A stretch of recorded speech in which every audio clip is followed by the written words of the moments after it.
അച്ഛാ, അച്ഛനെ സമ്മതിക്കണോട്ടാ. ഇപ്പഴെങ്കിലും ഇങ്ങനെ ബുദ്ധി തോന്നിയല്ലോ അച്ഛന്. ആ ശരി ശരിടാ. ആ ഓക്കെ. ഉച്ചക്ക് ഊണ് കഴിക്കാൻ വരുമല്ലോ അല്ലേ? ഉച്ചക്ക് ഊണ് കഴിക്കാൻ വരുമല്ലോ. നോക്കാം വരണേ. മോനെ എവിടെ പോലെ ജോലി? അച്ഛൻ മുമ്പേ പറഞ്ഞില്ലേ മുരളി മരിച്ചു എന്ന്. ആ മരിച്ച മുരളി എന്നെ കുറച്ചു മുമ്പ് വിളിച്ചായിരുന്നു. അപ്പൊ മരിച്ചില്ലേ? മരിച്ചാന്നോ? ഏതോ നാറി പറഞ്ഞ ഒരു കള്ളക്കഥയായിരുന്നത്. ഇന്നത്തെ എന്റെ ജോലി എന്താന്ന് വെച്ചാൽ ഈ സന്തോഷത്തിന് ഒരു ഫുൾ എടുത്ത് ഞാനും അവനോട് ഇരുന്ന് അടിക്കുന്നു. അതാണ് ഇന്നത്തെ ജോലി. അവ നാളെ ജോലിക്ക് പോവല്ലേ? നാളെയോ? നാളെ അച്ഛനും മോളും ഉണ്ടാകുന്ന കഥയ്ക്കനുസരിച്ചായിരിക്കും നാളത്തെ എന്റെ ജോലി. മനസ്സിലായി?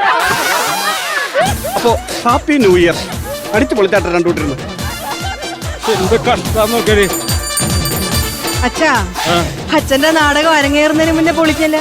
പൊളിഞ്ഞല്ല മോളെ, പൊളിഞ്ഞ് കൊട്ടയെ കയറി.